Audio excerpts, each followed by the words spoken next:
Hello, അപ്പോൾ ഇന്നൊരു ബെൻഡോ cake ഉണ്ടാക്കിയാലോ? ഞാൻ ഈ ബെൻഡോ കേക്കിൽ മാത്രമേ ഇതുവരെ പരീക്ഷണങ്ങളൊന്നും നടത്തിയിട്ടില്ല കേട്ടോ. ആദ്യമായിട്ടാണ് ചെയ്യുന്നത്. തീരെ ചെറുതായിട്ട് വേണ്ട എടുക്കാൻ. അപ്പോൾ ശരിക്കും അതിൻ്റെ ഫില്ലിങ്ങും അതിൻ്റെ മേക്കിങ്ങൊക്കെ ഇച്ചിരി ബുദ്ധിമുട്ടുള്ള കാര്യം തന്നെ കേട്ടോ. ഞാൻ ഒരു പ്ലേറ്റിൻ്റെ മുകളിലോട്ട് കയറ്റി വെച്ചിട്ടാണ് അതൊന്ന് റെഡിയാക്കി എടുത്തത്. ചേട്ടത്തിയുടെ മോളുടെ ബർത്ത്ഡേ ആണ്. അപ്പോൾ അതൊന്ന് സർപ്രൈസായിട്ട് ഒരു കേക്ക് കൊടുക്കാം, എനിക്കൊരു ബെൻഡോ കേക്കും ചെയ്ത് കൊടുക്കാം, എങ്ങനെ ഉണ്ടാവും എന്നറിയാൻ വേണ്ടി ഞാൻ ചെയ്തതാണ്. എൻ്റെ കേക്കിൻ്റെ ഡിസൈൻ ഇഷ്ടപ്പെട്ട എൻ്റെ ചാനൽ ഒന്ന് സബ്സ്ക്രൈബ് ചെയ്യുമോ, ലൈക്ക് ചെയ്യുമോ, കമൻറ്റ് ചെയ്യുമോ.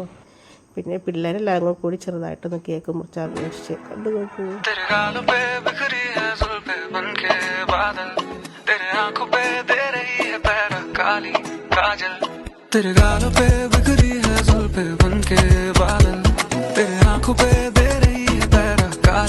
काजल, देख के मेरा दिल